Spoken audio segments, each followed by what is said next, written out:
వెంటనే మారు మనసు పొందండి. దేవుడు అవకాశం ఇస్తున్నాడు. దేవునికి స్తోత్రం కలుగును గాక. హల్లెలూయా. మొదటి క్రియలు చేయండి. ఇంకొక విషయం తెలుసండి, పరలోక రాజ్యములో ఒక వ్యక్తి పెద్ద ₹1,00,00,000 కానుక వేస్తే ఆనందం కాదు, ఒక పెద్ద మందిరం కట్టేస్తే ఆనందం కాదు. పరలోక రాజ్యములో మిక్కిలి ఆనందం ఏంటో తెలుసండి, దేవదూతలు దేవుడు తన్మయమైపోయి పరవశించిపోయి డ్యాన్సులు వేసేసి అబ్బా ఎంత సంతోషంగా ఉందో, ఎంత ఆనందంగా ఉందో, ఈ భూమి మీద ఉన్నటువంటి ఈ బిడ్డను చూస్తే నేను మైమర్చిపోతున్నానని దేవదేవుడు తన్మయమైపోతున్నటువంటి దృశ్యం ఏంటో తెలుసండి.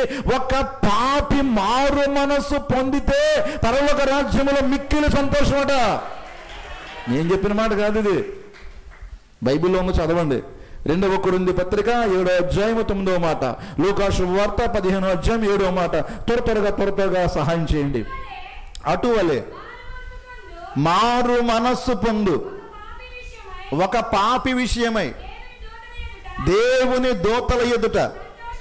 ఈరోజు వాక్యం వింటున్న నీవు నిజముగా నేను మారు మనసు పొందుతానండి, ఇక నుంచి నేను దేవుని మాటే వింటాను, దేవుని మాటే నాకు శాసనం, దేవుని మాటే నాకు శిరోధార్యము, దేవుని మాటే నాకు మార్గము, దేవుని మాట తప్ప వేరొక మార్గంలోకి వెళ్ళాలని అనుకుంటే పరలోక రాజ్యములో దేవుని దూతలు దేవుడు ఎంతగానో ఆనందిస్తారట. నువ్వు అనుకుంటావు దేవుణ్ణి ఎలాగ ఆనందపరచాలని నీ మనసు మార్చేసుకుంటే చాలండి, దేవుడు ఎంత గొప్పగా ఆనందిస్తాడో. రోజు రోజుకి దేవుని దగ్గర వెళ్ళాలంటే మనకున్న చెడు అలవాట్లు ఒకటొకటి తగ్గించుకుంటే వెళ్ళాలి. అది కదా తీర్మానం. దాని కొరకు కదా 31వ రాత్రి. ఈరోజు 31వ తారీఖు రాత్రి బయట చూస్తున్నాడు ఎంత ఆనందిస్తున్నారండి. మేము బాప్తిస్తానికి వెళ్ళాం.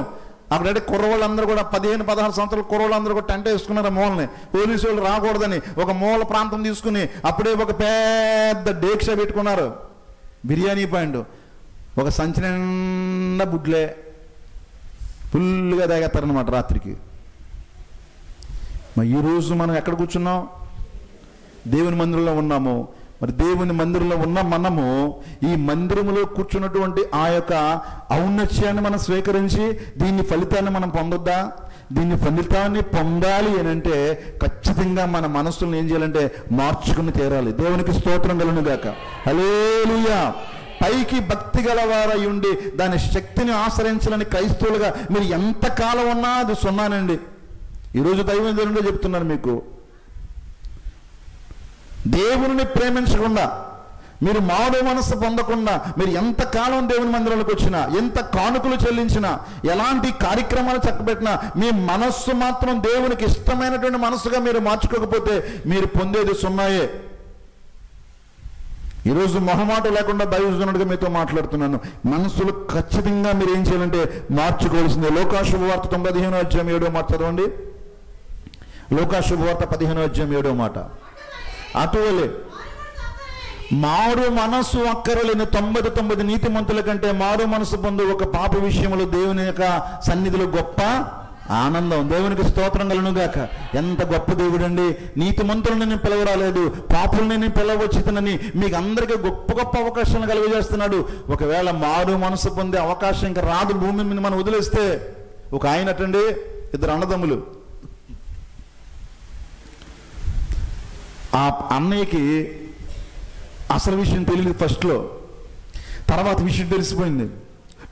అయ్యి బాబు ఎంత పని చేశాను రా, ఎంత పని చేసుకున్నాను రా బాబు, ఎలాగోలాగా మళ్ళీ నేను పోగొట్టుకున్న దాన్ని సంపాదించాలి, నేను పోగొట్టుకున్న దాన్ని మళ్ళీ దక్కించుకోవాలి, నేను పోగొట్టుకున్న దాన్ని ఎలాగైనా చేజిక్కించుకోవాలని దానికోసం శ్రద్ధగా వెతికినాను, సమయం పెట్టినాను, ఎంతగా ఎఫర్ట్ పెట్టినాను, కొంచెం కూడా సాధించలేకపోయాడట. అన్నయ్యే ముందు పుట్టినోడే, కానీ ఏమి లేదు వాడికి, బుర్ర లేదు. ఈరోజు బుర్ర వాడదాం. ఆ బుర్ర లేనోడి గురించి చదవండి ఒకసారి. హెబ్రీ 12:17. ఆ బుర్ర లేనోడు ఏం చేసుకున్నాడు? ఈరోజు బుర్ర మనం వాడదాం అందరం కూడా. ఏశావు ఆ తర్వాత ఆశీర్వాదం పొందగోరి. అబ్బబ్బబ్బబ్బా ఏంటండి, ఏడుపు వచ్చేస్తుంది, కన్నీళ్ళు కాచేస్తున్నాడు. అర్థమైపోయింది. కొన్ని సందర్భాల్లో సగం దూరం వెళ్ళిన తర్వాత మ్యాటర్ అర్థమైపోతే అయ్యయ్యో ఎంత పని చేసుకున్నారా. కొంతమంది కానీ తెలివితేటలు 6 నెలలు అయిన తర్వాత వస్తాయండి. కొంతమంది తెలివితేటలు ఎప్పుడు వస్తాయండి? 6 నెలలు అయిన తర్వాత, ఆ తర్వాత చేతులు కాలిపోయిన తర్వాత, ఆ తర్వాత పడిపోయిన తర్వాత, ఆ తర్వాత చెడిపోయిన తర్వాత, మునిగిపోయిన తర్వాత అయ్యయ్యో అయ్యయ్యో అయ్యయ్యో అని ఎంతగానో వ్యధ చెందుతూ ఉంటారు. అలాంటి బ్యాచ్. తర్వాత ఆశీర్వాదం పొందగోరి కన్నీళ్లు విడిచుచు దానికోసం శ్రద్ధగా వెదికినను. అది ఆ మాట, మారు మనసు పొందడానికే అవకాశం లేదు. ఈరోజు ఈ సంవత్సరం 24వ సంవత్సరం దేవుడు నీకు ఒక గొప్ప తరుణంగా ఇవ్వబోతున్నాడేమో. సరిచేసేసుకుందాం. దేవునికి స్తోత్రం కలుగును గాక. హల్లెలూయా. ఒక్కొక్కసారి మారు మనసు పొందడానికి అవకాశం దొరకదు. పాతాళంలో నుండి ధనవంతుడిని మారు మనసు పొందుతానయ్యా, నాకు ఒక ఛాన్స్ ఇప్పించమంటే ఇంక లేదని చెప్పేశాడు. దేవునికి మహిమ కలుగును గాక. కొంతసార్లు మాలాంటి వాళ్ళు ఎన్ని చెప్పినా చెవిటోడి ముందు శంఖం ఉత్తరు చూడండి, ఏం ఉత్తరా ఎలవా అంటుంటాడు.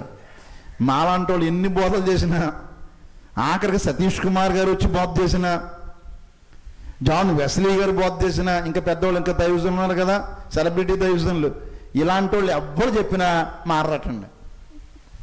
ఉన్నారా బ్యాచ్? ఎక్కడున్నారు? క్రైస్తవ సంఘాల్లోనే ఉన్నారు. క్రైస్తవ సంఘాలలో విశ్వాసులు ఉన్నారు, క్రైస్తవ సంఘాల్లో క్రైస్తవులే ఉన్నారు. కానీ మారు మనస్సు పొందిన క్రైస్తవులు ఎంతమంది ఉన్నారు అంటే ప్రతి సంఘంలో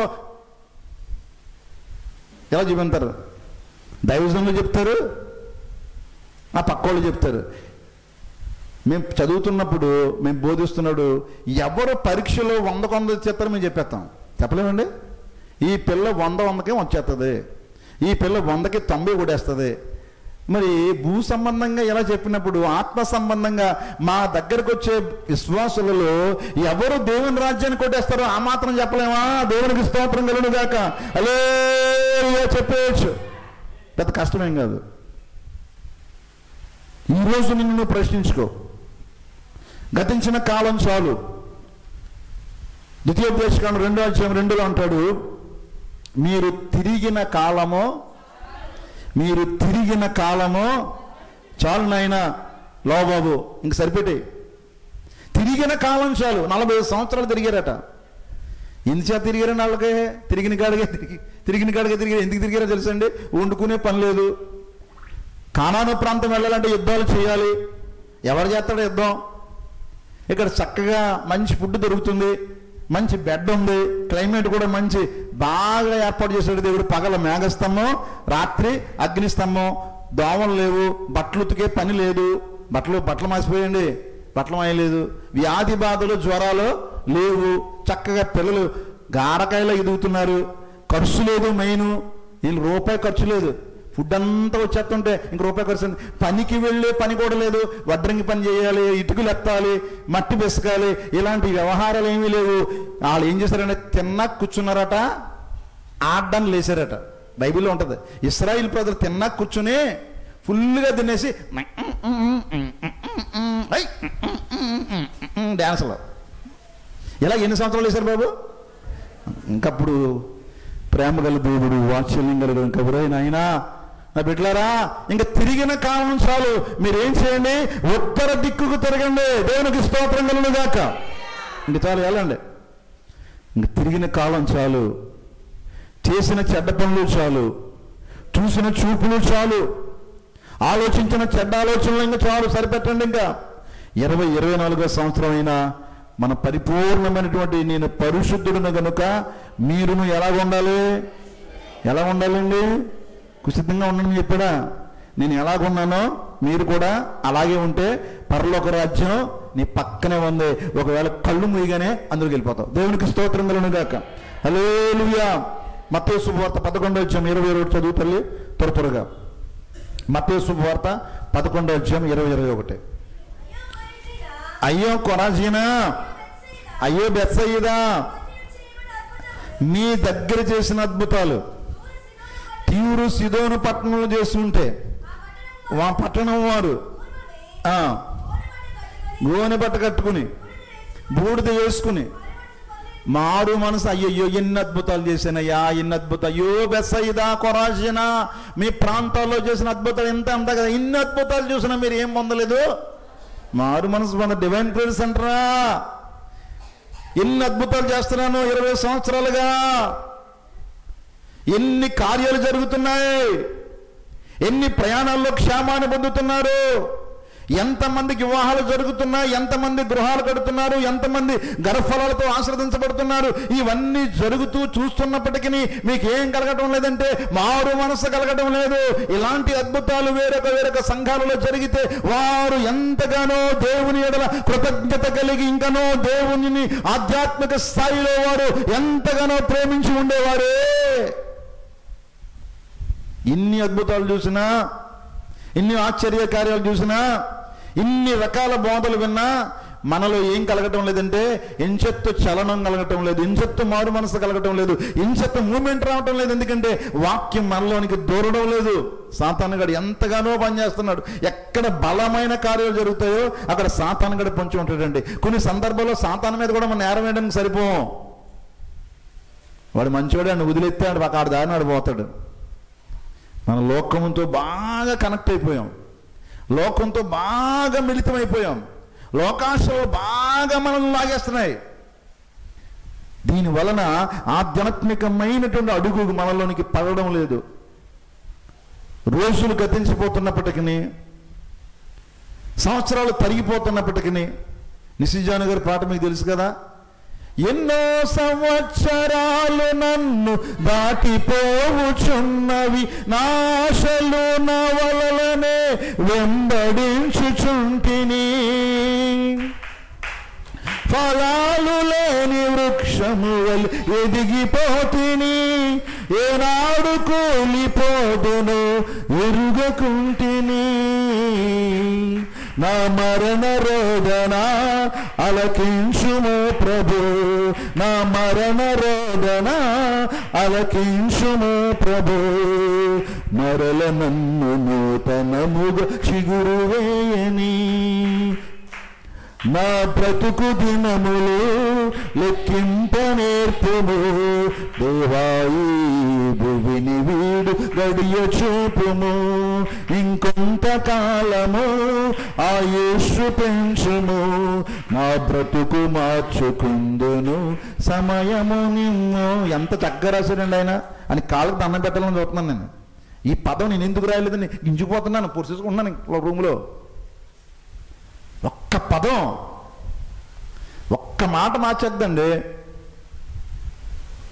ఇంకొంతకాలం ఏమంటున్నాడు, సమయమైనా నా బతుకు మార్చుకుంటాను ఆయన. కొంత సమయం మీకు ఇచ్చాడు. ఇప్పుడు 50లో ఉన్న వాళ్ళకి ఒక 20 అనుకోండి, 60లో ఉన్న వాళ్ళకి 10 అనుకోండి.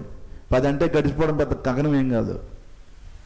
మైలురాళ్ళు దాటిపోయాయి, దినములు యుద్ధ దినములుగా జరిగిపోతున్నాయి. నీడ వంటి ఆయువును కలిగిన మనము ప్రభువుకి ఇంకా దగ్గరగా లేకపోతే, ప్రభువుని మనం ఆస్వాదించకపోతే, ప్రభువులే మనం మార్పు చెందకపోతే, ఎన్ని 31 రాత్రులు గడిపినా, ఎన్ని క్రిస్మస్ మహోత్సవాలు చేసినా, ఎంతమంది బోధకులను తీసుకొచ్చి ఉపవాసకుడికి ఉద్యోగ సభల్లో చెప్పించినా, ఇలా వినేసినా మార్పు లేకపోతే, అసలు యేసు ప్రభు వారు చెప్పినా మార్పు చెందనోడు కూడా ఉన్నారు.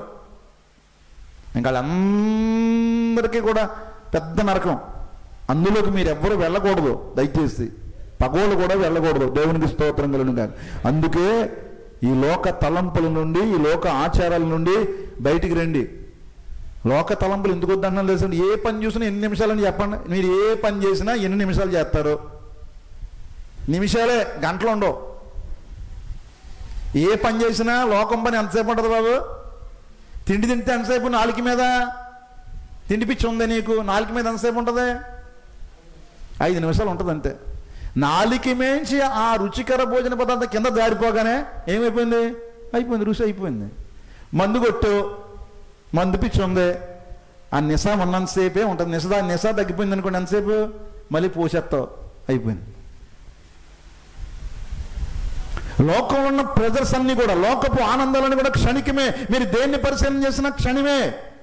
3 నిమిషాలు, 4 నిమిషాలు, 5 నిమిషాల క్షణికమైనటువంటి లోక సుఖాల కొరకు, లోక వ్యవహారాల కొరకు మీ నిత్యత్వంలో గడపవలసిన ఆత్మను ఎందుకు మీరు తొక్కి పెడుతున్నారు? మీరు ఆలోచన చేయండి. నిత్యత్వంలో గడపాలి. ఇది నేను తిరిగి ప్రభువుకు అప్పగించాలి. ఇది కాలడానికి వీల్లేదు. నిత్యము కాలిపోవడానికి అప్పగించేస్తాడు. ఈ పాపం అంతా కూడా ఆత్మకు ఆపాదించబడుతుంది. కనుకనే దేవాది దేవుడు మీరు మారు మనసు పొందండి, మారు మనసుకు తగిన ప్రతిఫలాలు చూపించండి. లోకాసు శుభవార్త 3:8 మాట చదువుతుంది. లోకా 8:3 త్వరగా. మారు మనస్సుకు తగిన ఫలాలు మీరు ఏం చేయండి. అది మారు మనసు వచ్చిందనుకోండి, ఇప్పుడు చెట్టును బట్టి మనం ఏం చెప్పొచ్చు, ఫలాన్ని బట్టి చెట్టు ఇప్పుడు జాంకాయ తీసుకొచ్చామండి, ఇది ఏం చెట్టు అని చెప్తాం. జాంకాయ తీసుకొచ్చిన ఏం చెట్టు అంటాం, జాన్ చెట్టు. నిమ్మకాయ తీసుకొస్తే ఏం చెట్టు అంటాం, నిమ్మ చెట్టు అంటాం. ఫలం చూపించి చెట్టు పేరు చెప్పచ్చు. అలాగే నువ్వు మారు మనసు పొందేవని ఎలా తెలుస్తుంది అంటే నీ ఫలం కనపడాలి. ద్రాక్ష తోటలో అంజూరము నేనే ఫలించక దొంగనైతిని. ద్రాక్ష తోటలో అంజూరము నేనే ఫలించక దొంగనైతిని. అంటు కట్టి ఎరువు వేసి, అంటు కట్టి ఎరువు వేసి నావే నన్ను చిన్నావే, నాకు సమయమే చిన్నావే, నన్ను చిన్నావే. పుష్పించదనయ్యా నీ కోసమే, ఫలించదనయ్యా నీ కోసమే. అయ్యా పుష్పించదనయ్యా నీ కోసమే, ఫలించదనయ్యా నీ కోసమే. పుష్పించదను ఫలించదను నా ఫలములన్నీ నీకు కోసమే. పుష్పించదను ఫలించదను నా ఫలములన్నీ నీకు కోసమే. అడవిలో ఉన్న పిచ్చి మొక్కను ఆదరించి పెంచుకుంటునే. అడవిలో ఉన్న పిచ్చి మొక్కను ఆదరించి పెంచుకుంటునే.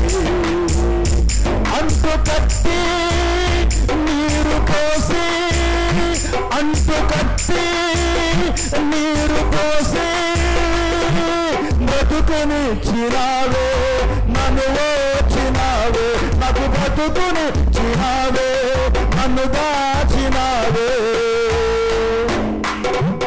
పుష్పించదనయ్యా నీ కోసమే, ఫలించదనయ్యా నీ కోసమే. పుష్పించదను ఫలించదను నా ఫలములన్నీ నీ కోసమే, నా ఫలములన్నీ నీ కోసమే. దేవునికి మహిమ కలుగునుగాక. మీరు మారు మనస్సు పొందితే ఫలాలు కనబడతాయి. మంచితనము మీలో ఉంటుంది. మీలో ఏముంటుందండి? మంచితనం, గుడ్నెస్. ఆయన మంచోడండి, ఆ వ్యక్తి చాలా మంచిదండి. అమ్మో ఇన్నాళ్ళకి కాదండి, ఈ సంవత్సరం ఆవిడ ఏటో మొత్తం పద్దంతం మారిపోయిందండి ఆవిడది. ఇదివరకు చాలా స్పీడ్గా ఉండేది, ఇదివరకు రకరకాల మాటలు మాట్లాడేది, ఇదివరకు రకరకాలుగా వ్యవహరించేది. ఏంటో మరి ఏమి మారిందో ఏంటో తెలియదు, ఇదివరకట్లు లేదండి. ఆమె మాట్లాడితే చాలా స్వీట్గా మాట్లాడుతుందండి. ఆమె మాట మధురంగా ఉంది, ఆమె మాట్లాడితే ఇంకా వినాలనిపిస్తుంది. ఎంత చక్కగా కనెక్టింగ్గా మాట్లాడుతుంది. పొల్లగుచ్చే మాటలు కానీ, విడగొట్టే మాటలు కానీ, చెడగొట్టే మాటలు రావటం లేదు. ప్రతిదీ కూడా క్షమాపణపూర్వకమైన మాటలు. అద్భుతంగా మాట్లాడుతుందండి, జ్ఞానంగా మాట్లాడుతుంది, అర్థవంతంగా మాట్లాడుతుంది. మాటలు మారిపోతాయి మంచితనం ఉంటే, పనులు మారిపోతాయి మంచితనం ఉంటే. మంచితనము, ఆశా నిగ్రహము. ఏముంటుందండి? ఆశించడం. దేవుడిస్తే ఓకే, ఇవ్వకపోయినా పర్లేదు, ఆయన ఇలా ఇది చాలండి, ఇన్ని నడిపించండి చాలండి అనేవారు చాలామంది ఉన్నారు. దేవుడికి స్తోత్రం కలుగునుగాక. ఇలా నడిపించుకుంటే చాలండి, అలా నడుచుకుంటూ ఆనోకోలే దేవునితో వెళ్ళిపోతాను అనే స్థాయి నీకు రావాలని నడుచుకుంటూ పోయాడట. ఏ ఫ్రెండ్ ఆఫ్ గాడ్. ఆనోక్ ఎవరండి? ఏ ఫ్రెండ్ ఆఫ్ గాడ్. నడుచుకుంటూ ఇద్దరు కూడా మాట్లాడుకుంటూ అలా వెళ్ళిపోతే ప్రభు ఆ మాటల్లో పడి నా వెనకాల ఆనోకు వచ్చేస్తున్నాడనే విషయం మర్చిపోయాడు. శరీరంతో వెళ్ళిపోయాడు. అసలు శరీరంతో పరలోక రాజ్యం వెళ్ళలేరు, ఒప్పుకోదు. రక్తమాంసములు దేవుని రాజ్యాన్ని ఏం చేయవు. కానీ కొన్ని ఎక్సెప్షనల్ కేసెస్, దీన్ని ఏమంటారంటే ఎక్సెప్షనల్ కేసు అంటారు. అంటే కొన్ని ఎక్స్ట్రాడినరీ అధికారాలు ఉంటాయి. మాకు కూడా కొన్ని అధికారాలు ఉంటాయి. హెచ్ఎంగా ఉన్నాను కదా, కొన్ని అధికారాలు ఉంటాయి. ఎవరికైనా ఏజ్ ఒకలా ఎక్కువ ఉందనుకోండి, దాన్ని తక్కువ చేయొచ్చు, ఎక్కువ వయసుని తక్కువ చేయొచ్చు, చిన్న సర్టిఫికేట్ ఇచ్చేయచ్చు. ఆ పవర్ ఉంటుంది. కొన్ని పవర్స్ ఉంటాయి. గవర్నర్ గారికి కొన్ని పవర్స్ ఉంటాయి. ఉరి శిక్షణ కూడా గవర్నర్ గారు ఏం చేయొచ్చు చెప్పండి, రద్దు చేయొచ్చా? పవర్ ఉంది ఆయనకి. అలాగే దేవుని యొక్క శక్తి, దేవుడి దగ్గర కొన్ని ఉన్నాయి పవర్స్. అలాగే అందరినీ చంపేస్తున్నావు కదా, ఆయన వెనక్కి తీసిపో అడక్కో, ఆయన తీసిపోయాడు, ఇష్టమయ్యాడు.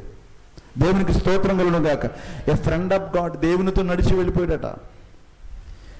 ప్రభువా, ఈ లోకపు వ్యవహారాల కంటే, ఈ లోకపు సంపద కంటే, ఈ లోకపు గృహాల కంటే, ఈ లోకపు స్నేహాల కంటే, ఈ లోకపు బంధుత్వాల కంటే నీతో స్నేహం నాకు చాలా అవసరమని దేవునితోనే ఉండిపోతే దేవుని దగ్గరికి వెళ్ళిపోయాడు. అప్పుడు అందరూ వస్తారు కదండి, దేవునికి స్తోత్రం కలుగును గాక. దేవుని పట్టుకుంటే అందరూ అక్కడికే కదండి వెళ్ళేది. ఆ జ్ఞానం లేక మనం ఇందులో పట్టుకుంటాం. ఆ పిల్లలు పెద్ద పిల్లలు మరి నీకే పుట్టేశారు. నాకు పిల్లలు పిచ్చండి అయ్యగారు, నాకండి డబ్బు పిచ్చండి, నాకు వ్యాపారం పిచ్చండి, నిద్ర అట్టదండి, తెల్లజాను అస్సలు నిద్ర అట్టదండి, తగ్గుకుపోతానండి. ఈ పిచ్చలన్నీ కూడా కాస్త తగ్గించుకోండి. సంవత్సరాలు జరుగుతున్నాయి కదా, సంవత్సరాలు జరిగే కొద్ది ఒక్కొక్క పిచ్చి ఏం చేయాలి, వదలాలని. నీ అవయవాల్లో ఉన్న ఆ సామర్థ్యాన్ని కూడా దేవుడు ఏం చేస్తాడంటే తగ్గించిన మందులు వాడేసి ఇంకానే పళ్ళు అరిగిపోతుంటే కొత్త పళ్ళు అడేసుకోవడమే. పళ్ళు అరిగిపోయింటే అర్థం ఏంటి, నువ్వు తినొద్దురా బాబు అని చెప్పడం. జీర్ణశక్తి తగ్గిపోయినా మాత్రలు వేసుకుని 2 టాబ్లెట్లు వేసుకుని తినేస్తుంటాడు. 2 టాబ్లెట్లు వేసుకుని కోడి మాసం తినేస్తానులే, నాకేం పర్లేదు, వేసేయి, 2 టాబ్లెట్లు వేస్తే అరిగిపోద్ది. ఇలాంటి బ్యాచ్లు కూడా ఉన్నారు. దేవునికి స్తోత్రం కలుగును గాక. గమనించండి, దేవుడు ఫలములను కోరుతున్నాడు. మంచితనము, ఆశా నిగ్రహము, సాత్వికము, దీర్ఘశాంతము, దయాళత్వము, ఈ ఫలాలన్నీ కూడా నీలో కనిపించాలి. కోపతాపాలకి తావివ్వకూడదు. ఎవరైనా ఒక మాట అంటే దాన్ని పట్టుకుని ఇంక అలా ఉండిపోకూడదు. ఇంకా టికాన్ అయిపోయి పొద్దున్న వచ్చిన కోపం ఎప్పుడు పోవాలమ్మా, ఎప్పుడు పోవాలి? సాయంకాలం వ్యానేశ్వరిని దేవుని పెట్టవు కాదు, దెయ్యం పెట్టవని అర్థం. దేవునికి స్తోత్రం. నన్ను ఎందుకన్నాదండి అని ఊగేమనుకో, నువ్వు దేవుని నమ్మినా నమ్మనట్టే, నువ్వు మారు మనసు లేనిదానివి. నువ్వు మారు మనసు లేకపోతే ఎక్కడికి వెళ్ళావు? ఏం పోయి నీకెందుకు ఇంకా పాట పాడితే సుఖం, నాలాగా ఊగిపోయి సుత్తి సోత్రం ఆయన అని ఎంత పాటలు పాడినా పాట ఇక్కడ పైకి వెళ్ళవు. నీ కంపపాటు నిన్ను అంటాడు దేవుడు. మారు మనసు పొంది, దేవా నేను అంతే, ఒకటే మనసు మారిపోయింది, ఇంకా పాపం చేయండి ఆయన. దేవునికి స్తోత్రం కలుగును గాక. హల్లెలూయా. ప్రకటన గ్రంథము 16:9 మారు మనస్సు పొందని వారు ఎలాంటి పనులు చేస్తారో కొన్ని పనులు చేస్తారు, చూపించండి. ఒకసారి చదివేయండమ్మా త్వరగా.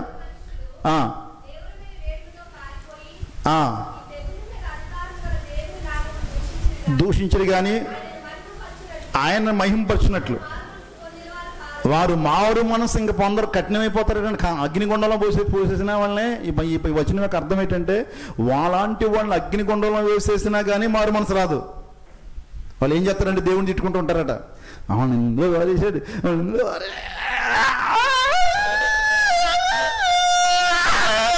నడుతుంటారట.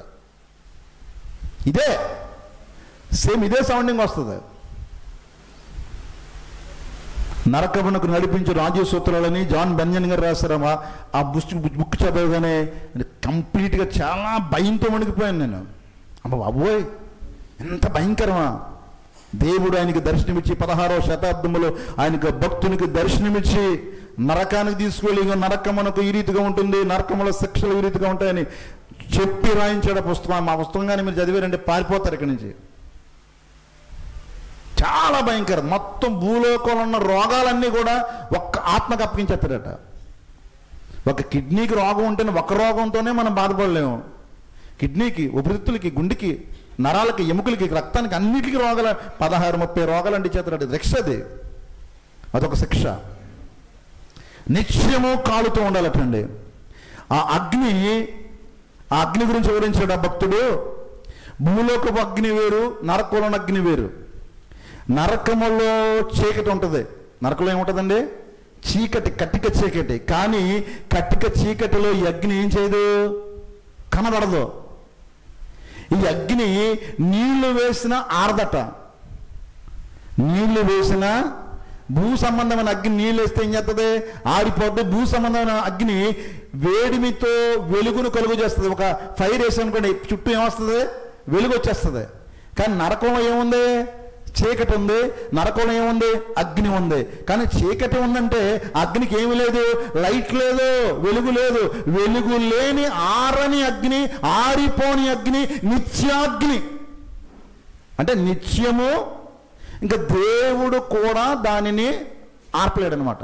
అది ఆయన సృష్టికి ఏమి లేదని నశింపు లేదు, మార్పు చెందుతుందేమో కానీ నశింపు లేదు.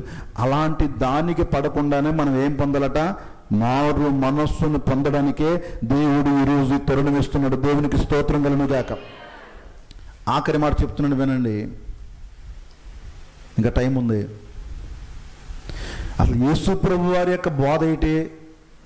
యోహాన్ గారు వచ్చి ఏం చెప్పాడండి, వదిలేయకూడదు. యోహాన్ గారు వచ్చి ఏం చెప్పాడు, ఈయన ముందు సరళం చేస్తున్నారు. ఇప్పుడు చూడండి, మీటింగ్ పెట్టేటప్పుడు ముందు పెద్ద ఆయన వస్తున్నాడు అనుకోండి, ముందు చిన్న కార్యకర్తలు ఏం చేస్తారు, ముందు వచ్చి అయ్యగారు వచ్చేస్తున్నారు, అందరూ కూడా అయ్యగారు వచ్చేటానికి మీరు అందరూ కూడా చాలా జాగ్రత్తగా గోల్ చేయకూడదు. అదే పిల్లలు అక్కడ పైనుంచి దిగండి, ఇలా దిగండి, కింద దిగండి, అందరూ లైన్లో ఉండాలి, చక్కగా అందరూ కూడా నిశ్శబ్దంగా ఉండాలి. అయ్యగారు వచ్చేస్తున్నారు, అయ్యగారు వచ్చేస్తున్నారు అని ఏం చేస్తారు, మీటింగ్కి ఏం చేస్తారండి, రెడీ చేస్తుంటారు. దేవునికి స్తోత్రం కలుగును గాక. ఈయన చెప్పేది ఆయన చెప్పేది ఒకటే ఉంటుంది. ఈయన చెప్పేది ఆయన చెప్పేది ఎలా ఉంటుందండి, ఒకటే చెప్తాడు. దేవునికి స్తోత్రం కలుగును గాక. ముందుగా వీళ్ళు ఏం చెప్పి ఏం చేస్తారండి, సిద్ధపరుస్తాడు.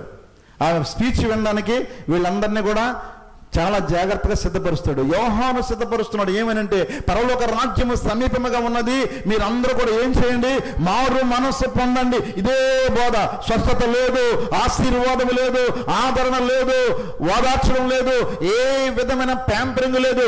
ఒకటే బోధ చేసుకుంటూ వెళ్తున్నాడు. అరణ్య ప్రాంతమును అరుస్తున్నాడు. ఇదిగో గొప్ప శబ్దము. ఎలాగంటే, పరలోక రాజ్యము సమీపముగా ఉన్నది, మారు మనస్సు నిమిత్తము, పాప క్షమాపణ నిమిత్తము, మీ పాపము దోషములు కడుగు వేసుకోవడం కోసము మీరందరూ కూడా మారు మనస్సు కొరకు బాప్తిసం పొందండి, బాప్తిసం పొందండి అరుస్తూ కేకలు వేస్తూ మార్గమును సరళపరుస్తున్నాడు. ఒకటే బోధ. ఆయన చంపేశారు, ఆయన శిరచ్ఛేదం చేయబడ్డాడు. యేసు ప్రభు వారు మొదలెట్టారు. యేసు ప్రభు వారు 30 సంవత్సరాల వయసు వచ్చిన తర్వాత బోధ ప్రారంభించాడట. ఎన్ని సంవత్సరాలండి? 30 సంవత్సరాలకు బోధ ప్రారంభించాడు. మనం పిల్లోడు పిల్లోడు మాట్లాడేస్తున్నాడండి, మా పిల్లోడు మాట్లాడట్లేదు, ఆ పిల్లోడు మాట్లాడేస్తున్నా, మా పిల్లోడు మాట్లాడట్లేదు, ఓ గింజిపోతావు. సమయం రావాలి. దేవునికి స్తోత్రం కలుగును గాక. 30 సంవత్సరాల వయసు వచ్చిన తర్వాత మినిస్ట్రీ ప్రారంభించిన తర్వాత ఫస్ట్ బోధ ఏం చేశాడు తెలుసా మీకు? ఆయన బోధించిన ఫస్ట్ బోధకి ప్రాధాన్యత ఉంటుందా ఉండదండి? ఫస్ట్ మాట ఏం చెప్పాడో చూద్దాం. అక్కడికి వచ్చే 4వ అధ్యాయం 17, మత్తయి 4:17 చదవండి అమ్మా. అప్పటి అపవాది వచ్చేసింది, కొండలు చూపించేసింది. ఇదిగో ఈ రొట్టెలు ఇలా చేసుకో, తినేయి, నువ్వు దేవుని కుమారుడు కదా, నువ్వు దేవుని బిడ్డవు కదా, ఇదిగో భూలోక రాజ్యాలన్నీ నీకు ఇచ్చేస్తాను, నువ్వు నన్ను మొక్కు చాలు. దేవుని కుమారుని ఎంతగానో ప్రలోభపెట్టింది సాతాను వలలో పడకుండా సాతానికి దేవుని వాక్యాలు అప్పగించి సాతానుని తొలగించుకుని బయటకు వచ్చి ఈయన బోధ ప్రారంభించాడండి. ఏంటా బోధ? యేసు ప్రభు వారు చేసిన అద్భుతమైన బోధ ఏంటి, మర్మం ఏంటి, ఆ రహస్యం ఏంటి అని ఆలోచన చేస్తే, చదువు తల్లి. యేసు అమ్మా ఏంటండి యోహాను గారు చెప్పిందే, పరలోక రాజ్యము సమీపించింది కనుక మీరు కూడా ఏం పొందండి, రక్షణ, స్వస్థత మహాసభలో. ఇక్కడైనా స్వస్థత గురించి ఉందండి, బోధ మొదలెట్టగానే ఏం మొదలెట్టాడినా, ఈయన బోధ మొదలెట్టడమే. ఇదే బోధ ఏంటండి, పరలోక రాజ్యము సమీపముగా ఉన్నది, మీరేం చేయండి, మారు మనస్సు పొందండి బాబు అని గోలెడుతున్నాడు ఆయన కూడా. దేవునికి స్తోత్రం కలుగును గాక. ఇప్పుడు మీకు అర్థమైపోద్ది, యేసు ప్రభు వారు ఇదే బోధ, యోహాను గారు ఇదే బోధ, రాజుపాలు గారి బోధ కూడా ఇదే. నేను మాత్రం మాన్నం, ఇదే బోధ చేస్తాను. నేను నా ప్రభువు చెప్పిన మాటే నేను చెప్తాను. ఎందుకంటే నాకు ఏం కావాలి? నాకు ఇది వద్దు, నాకు ఏవి వద్దు. నాకేం కావాలి? నాకు రాజ్యం కావాలి. దేవునికి స్తోత్రం. ఆ రాజ్యం కొరకు నా ప్రాణం ఇమ్మని ఇస్తాను. అది కావాలి. ఇదే బోధ. పరలోక రాజ్యం